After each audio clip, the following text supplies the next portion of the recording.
Hello नमस्कार मंडळी, gossip गर्लच्या आजच्या नवीन पॉडकास्टमध्ये पुन्हा एकदा तुम्हा सर्वांचं खूप खूप आणि मनापासून स्वागत आहे. तर मी तुम्हाला म्हणाली होती की मी एका कॅरेक्टरवरती माझा अभ्यास चालू आहे आणि लवकरच मी ते कॅरेक्टर घेऊन तुमच्यासमोर येईन.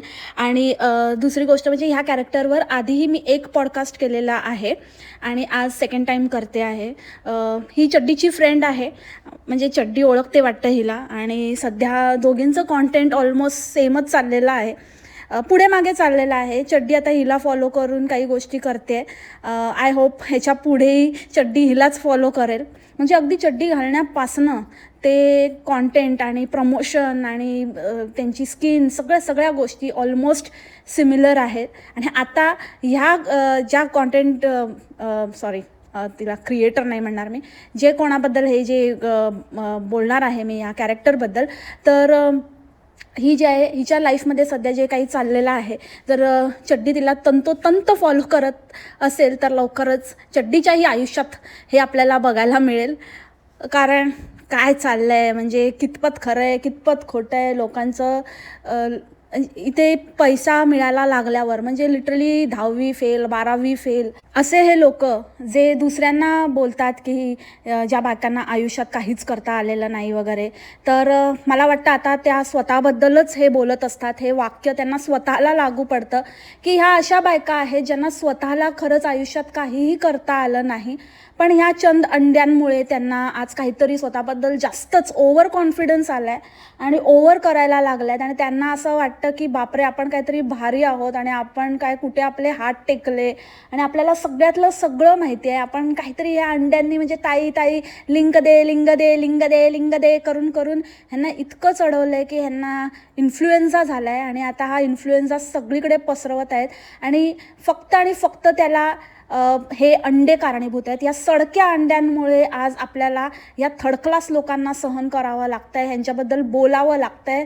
आणि लिटरली हे लोक कुठल्याही थराला जात आहेत, म्हणजे नवरा आणि फॅमिली ह्या सगळ्या गोष्टीही ह्यांना आता नकोशा वाटू लागल्या आहेत किंवा इतका माज झाला आहे की रिलेशनशिप्स यांचे तुटू लागले आहेत. ह्याचं हे ज्वलंत उदाहरण आहे. अजूनही या बाईने क्लिअर केलेलं नाही आहे, पण साधारण बोलण्यावरनं किंवा जे काही पुड्या सोडत असते तर त्याच्यावरून तरी असंच वाटते. आणि जर हे खरं नसेल आणि ही नुसतंच असं व्ह्यूजसाठी किंवा अट्रॅक्ट करण्यासाठी आणि आपली खळगी भरण्यासाठी जर ह्या लेवलला जर ह्या बायका जात असतील ना, तर ह्यांची तुलना कशाशीच होऊ शकत नाही. म्हणजे इतक्या घाणेरड्या थराला आणि इतक्या घाणेरड्या इतक्या वाह्यात बायका, आणि कसं काय म्हणजे खरंच अंडे ह्यांना आयडलाइज करतात, ते मला खूप मोठा प्रश्न आहे. आणि खरंच अगेन मी म्हणेन की गंभीर आहे, मग परिस्थिती गंभीर आहे. आणि हे असंच चालू राहिलं तर काय होणार आपल्या देशाचं, हा एक मोठा क्वेश्चन मार्क आहे. जाऊ दे, जे व्हायचं ते होऊ दे, ज्यांचं व्हायचं ते होऊ दे. जे काही ही पण एक फेज आहे, ही पण निघून जाईल असं मी समजते. हे जे यांची फालतूगिरी चाललेली आहे ही आज ना उद्या बंद होईल. आणि शेवटी शिक्षणच महत्त्वाचं असतं, शिक्षणच तुमच्या कामी येतं आणि त्यामध्येच लक्ष घाला. आपल्या पुढच्या पिढीला शिक्षणावर भर द्यायला शिकवा आणि त्यांना नेहमी त्याचसाठी मोटिवेट करा आणि ह्या सगळ्या गोष्टींपासून लांब ठेवा. मला वाटतं की खरं तर बऱ्यापैकी सुज्ञ आहेत. ही जी आपली मुलं आहेत ही तरी डेफिनेटली ह्या गोष्टीमध्ये लक्ष देत नाहीत. त्यांच्या प्रायोरिटीज वेगळ्या आहेत, त्यांचे चॉईसेस वेगळे आहेत. थोडेफार असतील असे छपरी लोक, छपऱ्यांनाच फॉलो करणार, तर छपरी पण असतील, पण चांगल्या घरातली आणि तुमच्या आमच्यासारख्या पॅरेंट्सची मुलं नक्कीच अशा मार्गी जाणार नाहीत, याची गॅरंटी आहे. So anyways, let's start with the today's podcast. तर आजचं पॉडकास्ट असणार आहे ससाण्याबद्दल. तर तुम्हाला थोडाफार अंदाज आलाच असेल की आता फक्त ससाणा उरलेला आहे आणि चबू उडालेला आहे. सो काही महिन्यांपूर्वी हिने पण चड्डीसारखेच पार्टवर पार्ट टाकले होते स्टोरीचे, आणि चड्डी डेफिनेटली हिचं बघून ती पण तसेच ट्राय करते. पण चड्डीचं तर एकदम बेकार आहे. हिचं तर बोलण्यामध्ये तरी काहीतरी सेन्स होता, थोडं तरी पॉईंट टू पॉईंट बोलत होती. चड्डीचं तर काहीतरी विचित्रच चाळे चाललेले आहेत. म्हणजे चड्डी तर अजून हिच्या 2 चड्ड्या खाली आहे, इतकी घाणेरडी आहे चड्डी. आणि कशी बोलत असते आणि काय खेदळत असते आणि काय लाजत असते. तर एनिवेज चड्डीवरती तर वेगळं पॉडकास्ट येणारच आहे. तर चड्डे, तुझं या भ्रमात असशील की मला म्हणजे सुट्टी मिळाली आहे आणि मी तर काय माझ्याकडे लक्ष नाही आहे, तर तुझ्याकडे लक्ष आहे. फक्त प्रॉब्लेम इतकाच आहे की मला वेळ नाही मिळत आहे. थोडा वेळ काढून तुझा मी निवांत समाचार घेणार आहे. सो हिनेही असे लव्ह स्टोरीचे पार्ट्स केले होते. तर थोडंसं आपण हिच्या लव्ह स्टोरीच्या पार्ट्सबद्दल बोलूया. तर काय तर म्हणजे हिचं पण बोलण्याला थोडी बरी आहे चड्डीपेक्षा, पण स्टाईलच जास्त आहे हिची. पण खूपच ओव्हर ॲक्टिंगची दुकान आहे. आणि हिच्या व्हिडिओची सुरुवातच होते आपलं ढुंगू दाखवण्यापासून. आपले असं म्हणजे मागचं मागे आणि पुढचं पुढे असं काहीतरी वेगळीच चाल आहे हिची. अशी मागची अशी टुमटुम टुमटुम, पुढची अशी डुमडुम डुमडुम, टुमटुम टुमटुम डुमडुम डुमडुम, टुमटुम टुमटुम डुमडुम. आणि एका ह्याच्यामध्ये तर हिने काहीतरी असं ते गंजी घालतात ना, ते बनियानसारखं तसं घातलेलं. आणि ते हिच्या मापाचं पण नव्हतं, का त्याच्या आत घातलेलं हिच्या मापाचं नव्हतं. तर साईडने अक्षरशः ना बाहेर आलेले, साईडने जिथे आपले अंडरआर्म्स असतात ना, त्या साईडने असे 2 असे पचक्कन बाहेर आलेले. नाही त्याच्यामध्ये ना अशी शेक करत होती, अशी म्हणजे इतकी घाण आहे ना. इतकं काय दाखवतात. आणि वर म्हणायचं की आम्हाला असे कॉमेंट करतात आणि मग कॉमेंट करणाऱ्यांकडे लक्षच नाही द्यायचं, आणि आम्ही पैसा मिळतो मग पैशासाठी आम्ही हे करतो. आणि असे लोक म्हणे अटेन्शन सीकर असतात, जे कॉमेंट करतात ते अटेन्शन सीकर असतात. वाह भाई वाह. म्हणजे कॉमेंट करणारे अटेन्शन सीकर, आणि हे तुम्ही जे नंगा नाच लावला आहे आणि काय म्हणजे काहीच सोडलं नाही आहे, तुम्ही सगळं दाखवलं आहे. तर ते काय तुम्ही करताय, जे दुसऱ्यांना बोलतायत ना ते स्वतः, म्हणजे खरंच हे जे काही बोलतात ना इतरांबद्दल, हे ते स्वतः आहेत. कारण जसं की आता आधी मी बोलले की हे लोक म्हणतात की आयुष्यात काहीही न करू शकलेल्या बायका, तर त्या बायका ह्या स्वतः आहेत. अटेन्शन सीकर हे स्वतः आहेत. घाणेरडेपणा करणारे, घाणेरड्या विचाराचे हे स्वतः आहेत.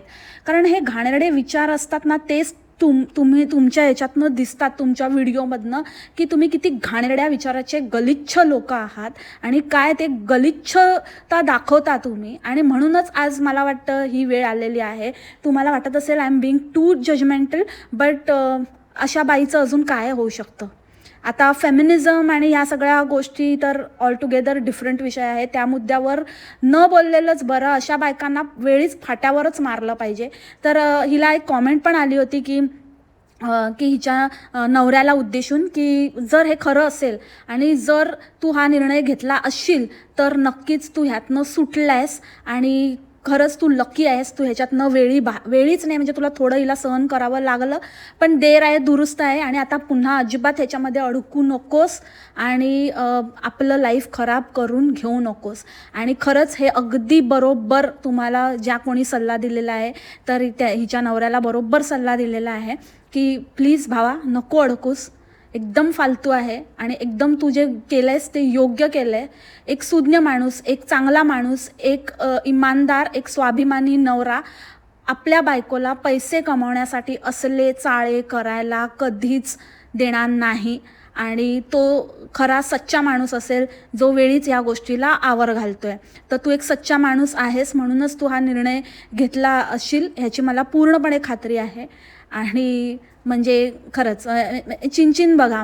ह्याला म्हणतं, मी असं नाही म्हणत आहे की सगळ्यांनी असं हे करा किंवा तुम्ही असं सोडून द्या वगैरे, पण कुठे थांबायचं, कुठे काय, आणि आपल्याला खरंच कसाही कमवलेला पैसा चालेल का, आपली डिग्निटी कशी मेंटेन करायची हे त्या व्यक्तीच्या हातात असतं. आणि वेळीच कसं काय ह्या गोष्टी थांबवायच्या, काहीतरी लिमिटेशन असलं पाहिजे गोष्टीला, हे तर अगदी बरोबर आहे. So I am with you bro in दिस.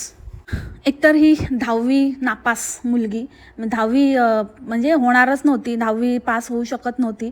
मग कसं कसं करून 12वी पास झाली की नाही झाली ते माहिती नाही. आणि हिने लहानपणापासूनच खूप कांड केले. हिने सांगताना फक्त थोडंसंच सांगितलं, पण आय डोंट थिंक सो की ते तितकंच असेल. कारण तेवढ्याशा गोष्टीवरून कोण असं मुलीला 10वीतल्या मुलीला काढून दुसरीकडे शाळेत वगैरे पाठवत नाही. कारण 10वीमध्ये जनरली कोणीच शाळा चेंज करत नाही. तर नक्कीच हिचे कांड हिच्या आईला चांगलेच माहिती असतील. हिच्या आईने पाहिले असतील, अनुभवले असतील, ऑब्व्हियसली अनुभवलेच आहेत, पण ते भयंकर लेवलचे काही ना काहीतरी कांड असतील. म्हणूनच हिला कुठेतरी हिच्या मामाच्या इथे पाठवण्यात आलं आणि तिथेही जाऊन ही चाळे करतच होती. आणि हिच्या ह्याच्याप्रमाणे म्हणण्याप्रमाणे काय, तर माझी मम्मी म्हणे तेव्हा हुशार होती. वा ग वा, तू तर अतिशाणी आहेस ग, दिसतंय ते आता. अतिशाणीपणाच तुला भोवतोय. म्हणजे असं तू दाखवत नाही आहेस, पण बघूया ना आता ना, पैसा मिळतोय आणि 4 लोक विचारतायत किंवा असं ताई ताई ताई ताई करतायत किंवा आणि काय करतायत ना. फक्त ताई करणारे पण नाही आहेत. हे सगळं जे दाखवणं आहे साईडने हलुलुलूचे डुलुलुलू, ते तर दादांना नाही दाखवत आहे, ते तर वेगळंच काहीतरी प्रकरण आहे. तर ह्याच्यावरती किती आणि असे करणारे असं जे गोष्टी किती काळ चालतात. आणि जवानी तेरी फत, आणि कुठल्या लेवलचे लोक तुला बघत असतील आणि हे तुझं किती किती तुला नेणार आहे दूरपर्यंत ते तुला लवकरच कळेल. सो असे लोक खरंच म्हणजे तुम्ही जराही विचार नाही करत. नक्कीच सुज्ञ माणसं तर अशा लोकांना फॉलो नाही करणार, ज्यांचं काही शिक्षण नाही, काय नाही, नुसतं आपलं फालतूगिरी दाखवत बसायची आणि ते मेकअप आणि प्रमोशन आणि भडीमार नुसतं आणि आहे तसंच आहे घाण. हिचं एक पेटंट एकदम कॉन्टेंट आहे, ठरलेलं कॉन्टेंट आहे, ज्याच्यामध्ये ही नेहमी एकच डायलॉग, पहिले मी ऐसी थी अभी मैं ऐसी ही हूँ. अगं तुझ्यामध्ये काहीच फरक पडलेला नाही आहे.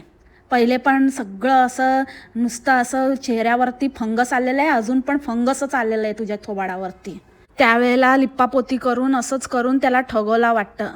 म्हणजे ही आहे ना खूप मोठा स्कॅम आहे, स्कॅम. ते स्कॅमवाले व्हिडिओज असतात नाही का, की असं लग्न करतात आणि मग लग्न वगैरे झाल्यावर सुहागरातच्या वेळेला मेकअप वगैरे पुसला जातो किंवा काहीतरी, तर एकदम म्हातारी कोणतरी असते, तसं हिच्या नवऱ्याबरोबर नक्कीच स्कॅम झालेला आहे.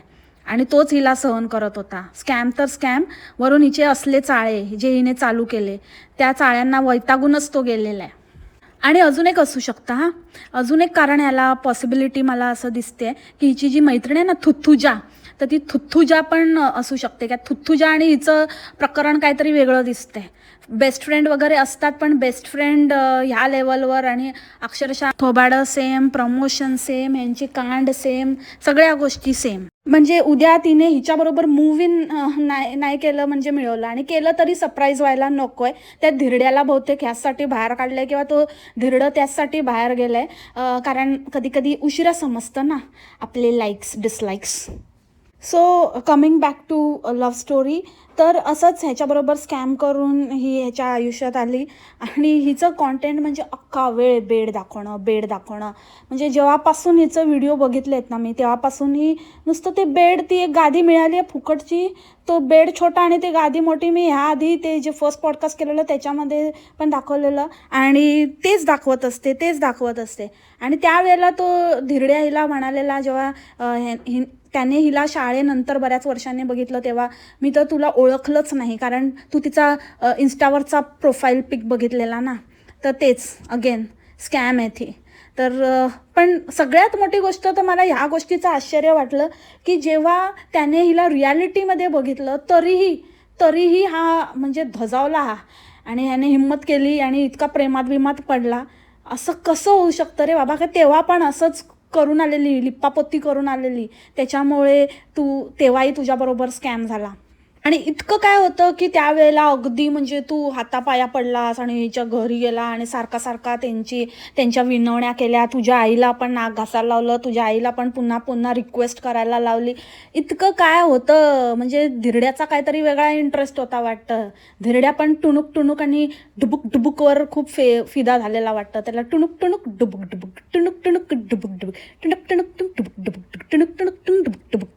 बस झालं, खतम. कारण ह्या गोष्टी कधी ना कधी तरी संपतातच ना, की ते टुणूक टुणूक डुबुक डुबुक आणि जे टुणूक टुणूक डुबुक डुबुक धिरड्याचे आहेत ते आणि सगळ्या जगजाहीर वाजायला लागले तर मग कैसा चलेगा ना बाबा.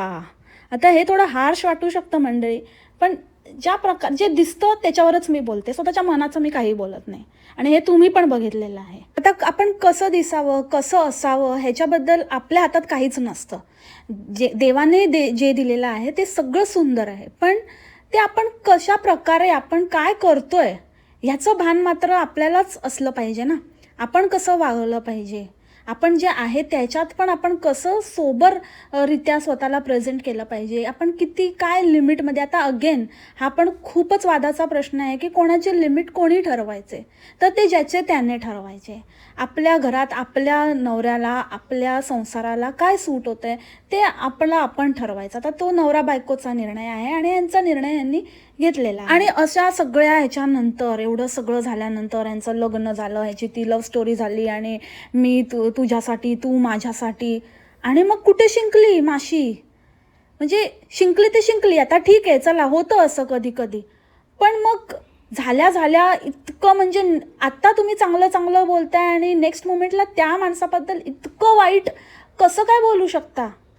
म्हणजे ठीक आहे रिलेशनशिपमध्ये कटुता आली की त्या माणसाबद्दल डेफिनेटली कटुता निर्माण होते, पण इतकी वर्ष ज्या माणसावर आपण प्रेम केलं त्याच्यावर पब्लिकली असं बोलताना बिलकुलच कसं वाटत नाही. म्हणजे जस्ट बिकॉज तुमच्याकडे तो प्लॅटफॉर्म आहे, तुम्हाला तो विषय चघळायला मिळाला आहे म्हणून तुम्ही त्याच्या इज्जतीचे डिंडवडे काढणार का.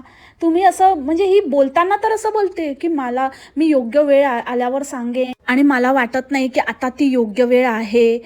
आणि ज्या दिवशी हे ती बोलली मला वाटलं की ठीक आहे आता ती थांबेल आणि आता थोडं हील व्हायला वेळ लागतो, तर थोडंसं ती बाहेर येईल आणि थोडंसं रेग्युलर व्हिडिओज येतील आणि मे बी नंतर कधीतरी सांगेल ठीक आहे ना, तिला तिचा टाईम मिळायला पाहिजे वगैरे.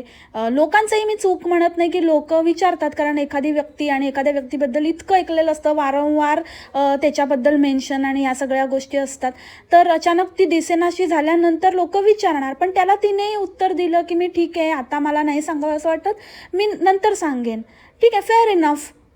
पण नंतर त्या बाईने ह्या ससाण्याने जे चालू केलं ते एनकॅश करायला चालू केलं, ती सिच्युएशन एनकॅश करायला चालू केली, त्याच्यावरती एपिसोडवर एपिसोड काढायला लागली, पार्टवर पार्ट आणि रोज काय ना काहीतरी पुरचुंडी सोडायची, रोज काहीतरी फुचकुली सोडायची.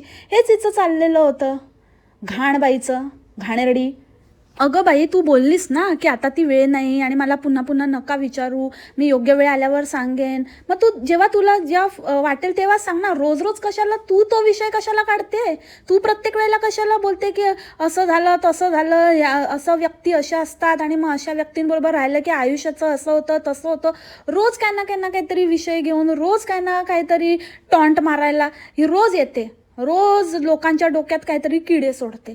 मला तर वाटतं ना अशा लोकांना ना मरू दे, काही होऊ दे त्यांचं, तिकडे भसडमध्ये जाऊ दे, आपल्याला काय करायचं आहे आपण सोडूनच दिलं पाहिजे. ह्या लोकांना ना आपण विचारतो, आपण त्यांना जास्त हे करतो ना काय झालं हे झालं, आणि किंवा त्यांना ते कळतं ना जेव्हा की समोरच्या व्यक्तींना किंवा आपल्या व्ह्युअर्सना ह्याच्यामध्ये खूप इंटरेस्ट आहे, तर ह्या बायका कुठल्याही थराला जातात. ह्या बायकांना काही घेणं देणं नसतं. हे ना म्हणजे अक्षरशः आता काय बोलू ना, म्हणजे खरंच सगळं बोलण्याच्या पलीकडे गेलेले आहेत हे लोक. समजून जा तुम्ही मंडळी. ह्या लोकांना ना वेळी त्यांची लायकी दाखवायला पाहिजे. ह्यांचं ना सगळी मजा घ्यायची आणि ह्यांना ना असं लिटरली असं काहीतरी शेवग्याच्या शेंगेच्या चोथ्यासारखं ना थुकायला पाहिजे, चोथा करून यांचा फेकायला पाहिजे, म्हणजे यांना यांची असलियत कळेल.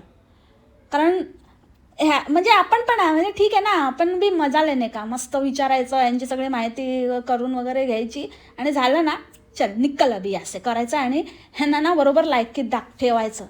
कारण ह्यांची हिंमत तेव्हाच होते, ही सगळी जी हिंमत झाली ना, ही जी आता काहीतरी बच्चन देत असते दरवेळेला एकटेपणा आणि स्वतःचा आनंद शोधा आणि त्या मोठी प्रवचन द्यायला बसते ना, तर नाही सॉरी बसत नाही ना, ही टुणुक टुणुक डुबुक डुबुक टुणुक टुणुक डुबुक डुबुक करते ना, तर ते सगळं असल्या अंड्यांमुळे आलं आहे हिच्या अंगात. आणि हे सगळं बकवास करायला ना, हे अंड्यांमुळे हिच्यामध्ये ती हिंमत आली आहे आणि अंड्यांनाच येडा बनवत असते बघा तेव्हा. काय तर म्हणे काही जण म्हणतात की नात्याला नजर लागते, पण म्युच्युअल अंडरस्टँडिंगवर नातं छान टिकतं जर आपलं म्युच्युअल अंडरस्टँडिंग असेल तर, आणि तेच जर नसेल तर मग मात्र काहीच अर्थ नाही आहे त्या नात्याला. म्युच्युअल बरं का, म्युच्युअल. पण म्युच्युअलचा अर्थ कळतो का या बाईला? म्युच्युअल म्हणजे काय, स्वतःची मनमानी करायची, वाटेल ते करायचं, म्हणजे एकतर्फीच म्युच्युअल असं आहे वाटतं हिचं. ही काही करेल, ही टुणूक टुणूक डुबुक डुबुक करेल आणि समोरच्याने जस्ट पैसे मिळत आहेत ना म्हणून म्युच्युअल अंडरस्टँडिंग दाखवायचं. प्रकारचे ह्यांचे जर असे डिमांड्स असतील तर प्रत्येकजण चिंचिन नसतो ना प्रत्येक गोष्टीला अग्री करायला. म्हणजे खूप सिमिलॅरिटी आहे ना मंडळी, म्हणून मी तिचं उदाहरण देते. इवन ते कास्टचं वगैरे पण आहे, हिने पण सांगितलं, तिने पण आता कास्टचा विषय, म्हणजे एकदम स्टोरी आहे ना त्याच स्ट्रीम लाईनमध्ये चालली आहे. जी हिची आणि पॅरलल युनिवर्समध्ये आहेत वाटतं दोघी. नंतर काय तर लोक काय म्हणतील म्हणून मी वेळ वाया घालवला, माझ्या आयुष्याचा खूप वेळ वाया गेला.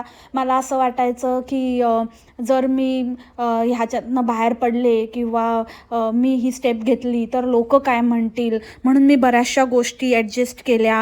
आणि मला कधी कधी वाटतं आपण लोक काय म्हणतील याचा विचार न करता आपल्याला काय हवं आहे, आपलं सुख कशात आहे, आपण चुकीच्या माणसाबरोबर राहणं किती योग्य आहे, चुकीच्या पासून जितक्या लवकर होईल तितकं आपण लांब होणं हे जास्त चांगलं आहे, हे मला नंतर रिअलाईज झालं. आणि म्हणून मी हा निर्णय घेतला की कधीच लोकांचं काय विचार नाही करायचा, लोक काय म्हणतील पेक्षा मला काय योग्य वाटतं ते मी केलं पाहिजे. म्हणून मग मी ह्यातनं बाहेर आली आणि मला खरंच असं जाणवलं की एकटं राहण्याची काहीतरी वेगळीच मज्जा आहे आणि चुकीच्या माणसाबरोबर राहण्यापेक्षा एकटं राहणं हे कधीही चांगलं. मी स्वतःला ओळखू लागले आणि मला स्वतःचं काय चूक, स्वतःचं काय बरोबर हे कळू लागलं. कारण चुकीच्या माणसाबरोबर तुम्हाला हे कधीच कळत नाही. सो चुकीचा माणूस, अगं बाई असं कसं बोलू शकते, मला तेच कळत नाही आहे. इतक्या लवकर म्हणजे आत्ता तर तू त्या माणसाबद्दल असं एकदम काय म्हणतात ना, मन में लड्डू फुटा तुझं चाललेलं, आणि आता अचानकच म्हणजे तो चुकीचा माणूस झाला. आणि तू हे जग जाहीर ओपनली बोलते, तुला कळतंय का तू रिस्पॉन्सिबल आहेस तुझ्या स्टेटमेंट्सना.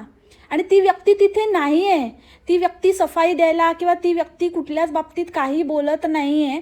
त्या व्यक्तीच्या ॲब्सेन्समध्ये जेव्हा समोरचा माणूस काहीही प्रत्युत्तर किंवा त्याची सफाई पण देत नाही आहे, तर त्या व्यक्तीबद्दल असं डायरेक्ट स्टेटमेंट करणं आणि ती व्यक्ती चुकीची आहे आणि मीच कशी बरोबर आहे हे बोलणं किती तू किती खालच्या दर्जाची आहेस ते ह्याच्यावरनं कळतं.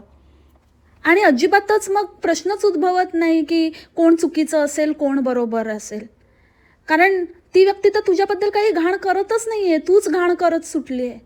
ह्याच्यावरून हे स्पष्टच होतं आहे की कितीही काही झालं तरी पण जर तो काहीतरी चुकीचं पण वागला असेल तर तो तसं वागण्यामागे काही ना काहीतरी कारण असेल आणि ते कारण तूच आहेस. हे जे काही घडलं आहे त्याला कारणीभूत तूच आहेस, हे तुझ्या बोलण्यावरनं, तुझ्या वागण्यावरनं आणि तुझ्या स्टेटमेंट्सवरनं सिद्ध होते. आणि काय सांगतोय आपण सोशल मीडियावर आहोत, आपण जे काही बोलतो त्याच्यासाठी आपण जबाबदार आहोत, आपल्यावर एक जबाबदारी आहे. मुळात तर यांना जबाबदारी आणि यांचं काही नाही आहे. ह्यांना ना तेच म्हटलं ना की कसं तरी काहीतरी करून असंच हे काहीतरी डुबुक टुडुक करून वगैरे असे काहीतरी चाळे करून असं काहीतरी करून ह्यांना ते अट्रॅक्ट केलं ह्यांनी आणि थोडं असं पैसा मिळायला लागला आणि त्या पैशाचाच माज आहे. बाकी कुठलीच गोष्ट हे जबाबदारी पूर्ण पार पाडत नाहीत, कुठल्याच गोष्टीचा विचार करून बोलत नाही, काय वाटेल ते बोलतात. म्हणजे ही बाई बोलते की हिच्या घरच्यांनी हिला सांगितलं होतं, मोठे असं म्हणायचे, मोठ्यांचं नेहमी ऐकलं पाहिजे. त्यावेळेलाही माझ्या मोठ्यांनी असं भाकीत केलं होतं किंवा ते असं पहिल्याच दिवशी ओळखून होते की हे नातं काही टिकणार नाही. पण जेव्हा ते असं म्हणायचे तेव्हा त्याच जिद्दीने मी ते टिकवून दाखवणारच म्हणून मी अजून प्रयत्न करत गेले. पण मोठ्यांचं बरोबर होतं, त्यांना अनुभव असतो, ते अनुभवाचे बोल असतात आणि ते जसं म्हणाले तसंच झालं. तर आता मला असं वाटतं की आपण मोठ्यांच्या अनुभवापेक्षा जास्त आपल्याला समजू नये आणि आपण त्यांच्या पुढे जाऊ नये आणि त्यांचं ऐकावं. जर ते काही म्हणत असतील तर त्या गोष्टीचा आदर करावा आणि ते आपल्याला जर सांगत असतील की एखादी गोष्ट नाही होणार तर आपण ती वेळीच सोडून द्यावी. उगाचच त्या गोष्टीचा हट्ट धरू नये किंवा त्या गोष्टीच्या मागे लागू नये. तर नेहमी ऐका, त्यांचं ऐका, कधीच त्यांच्या मनाविरुद्ध काही करू नका. म्हणजे बॉस, रिअली तू काय बोलतेस? एकतर कोण असे मोठे आहेत जे आपल्याच मुलांचं असं चिंततात?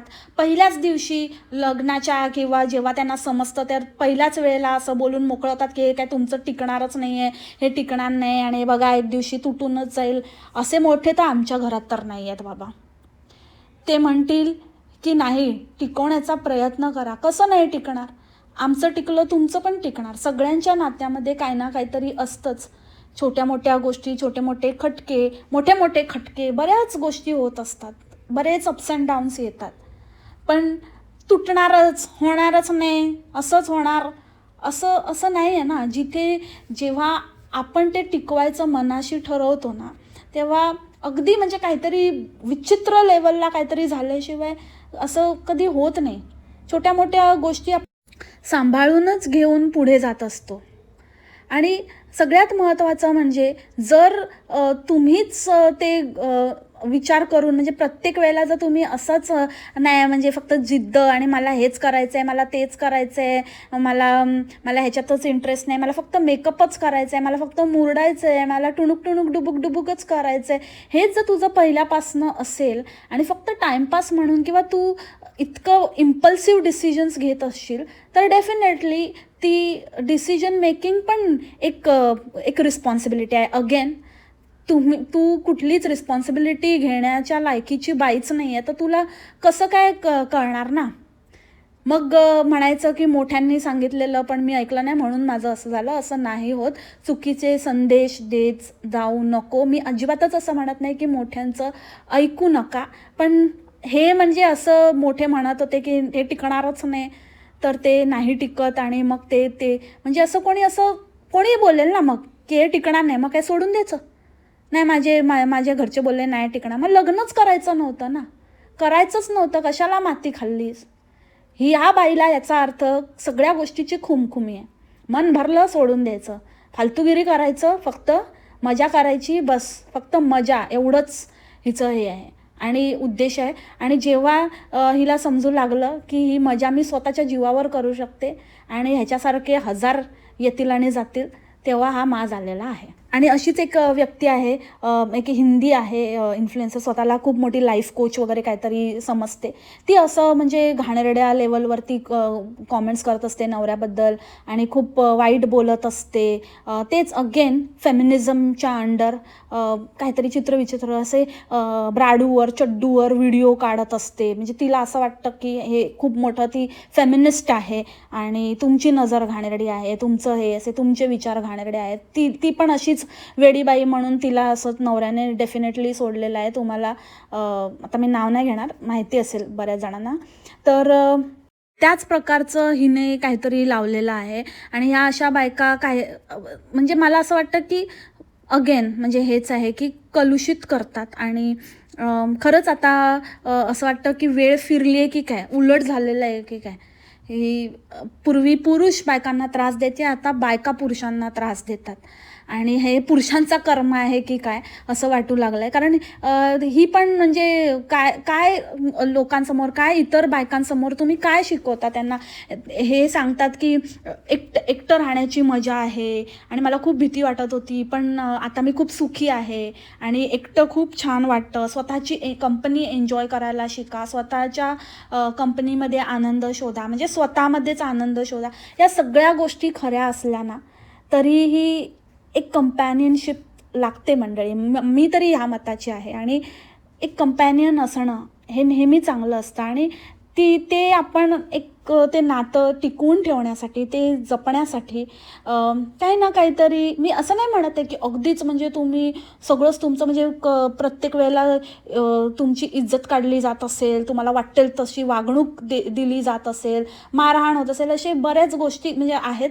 त्या गोष्टी वगळता जर छोट्या छोट्या गोष्टी असतील तर इतकं टोकाला जाणं योग्य नाही आणि अशा बायकांकडनं इन्फ्लुएन्स होऊ नका. अशा बायकांकडनं नका शिकू काही. ह्यांना फॉलो करून किंवा ह्यांचं ऐकून, ह्यांना बघून आपण एक निगेटिव्हिटी अब्झॉर्ब करतो आणि काही बायका मग स्वतः तशा वागू लागतात आणि बगावत वगैरे करू लागतात.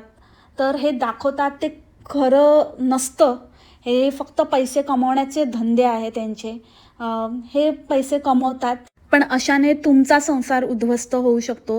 आता ह्या म्हणतील ह्यांचं तर नेहमीचंच आहे की आम्ही काही कोणाला सांगितलेलं नाही आहे, आम्ही काही असं करत नाही, आम्ही त्यांना नाही सांगितलं की तुम्ही असं वागा, तुम्ही असं करा, आम्ही आमची लाईफ शेअर करतोय. पण तुम्ही तुमची लाईफ शेअर करत असताना तुम्ही डायरेक्टली इनडायरेक्टली समोरच्या व्यक्तीवर प्रभाव पाडताय. तुम्ही स्वतःला सो कॉल्ड इन्फ्लुएन्झा समजताना, तर तो इन्फ्लुएन्झा तुम्ही सगळीकडे त्याची लागण करताय. ह्या गोष्टीचं भान ठेवा आणि नको त्या गोष्टी नका हे करू. जितकं तुम्हाला लाईट हार्टेडली आणि जितकं चांगलं म्युच्युअल याच्यावर काय जातं ना, इतकं खोटं तर बोलता तुम्ही, इतकं दुनियाभरचं खोटं बोलता, खरं काय बोलता हेच माहिती नाही. पण मग त्याच्यामध्ये मग थोडंसं चांगल्या गोष्टीसाठी खोटं बोललं तर काय होते, कशाला ना. आपण ज्या व्यक्तीबरोबर कधीतरी प्रेम केलं होतं, त्या व्यक्तीबरोबर इतके वर्ष काढली, त्याच्याबद्दल वाईट बोलताना, घाण बोलताना, इतक्या लेवलवर इतक्या लवकर सगळ्या गोष्टी विसरताना लाज नाही वाटत तुम्हाला? आणि अचानकच तुम्हाला असं कंपनी म्हणजे स्वतःची कंपनी हे खूप छान, थोडे दिवसासाठी खूप छान वाटतं, पण आयुष्यभरासाठी नाही छान वाटत. हे आयुष्यभरासाठी एकटं राहणं हे एक श्राप आहे.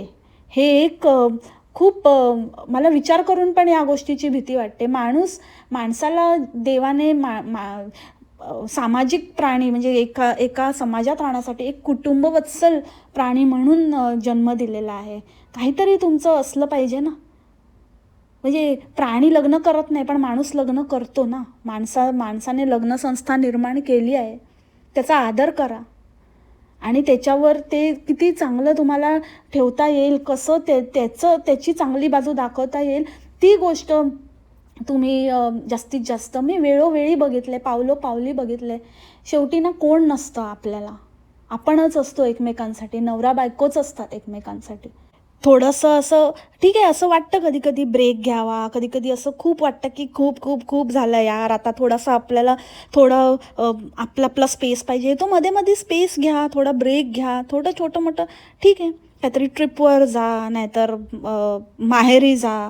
नवरा कुठेतरी असं थोडं हे ब्रेक घेईल, काय म्हणजे वेगवेगळ्या गोष्टी आहेत. पण एकदम असं सोडून देणं आणि या गोष्टीचा पायंडा पाडणं मुळात म्हणजे की नाही, मला असं वाटायचं पण मला आता असं वाटतं की नाही, हेच बेस्ट आहे आणि हेच मस्त आहे आणि काय नाही, अशा ह्याच्याबरोबर राहण्यापेक्षा मी एकदम असं म्हणजे काय असं तर काय वाटत नव्हतं त्याचं. असं काय आहे, नॉर्मलच वाटत होतं आणि तू पण अगदी नॉर्मल होती. आणि अचानक असं काय झालं की इतकं टोकाचं, आणि मग ते सांगायचं पण नाही, पण नुसतंच असंच एक्स्ट्रीम लेवलचं बोलत राहायचं.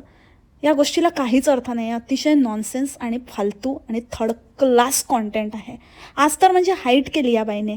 काय तर मैत्रिणींचा तो काय गोतावळा आला हिच्या, आणि हळदी कुंकू लावून घेत आहेत एकमेकांना. हिने मैत्रिणींना लावलं, ते मैत्रिणी पण हिला लावत आहेत. आता हिला लावल्यावरती हिने लावून पण घेतलं आणि ऑन कॅमेरा ते पुसते पण आहे अगदी टॉवेलने. म्हणजे नुसतं कपाळावरच नाही तर आपल्या भांगेत पण लावून घेतलं हिने. आणि त्याच्यानंतर ही ते पुसते पण आहे. म्हणजे ते पुसून असं एकदम असं पुसून, म्हणजे तेच काहीतरी कॉन्ट्रोवर्सी. म्हणजे कुठच्या थराला जाता यार तुम्ही, किती फालतूगिरी.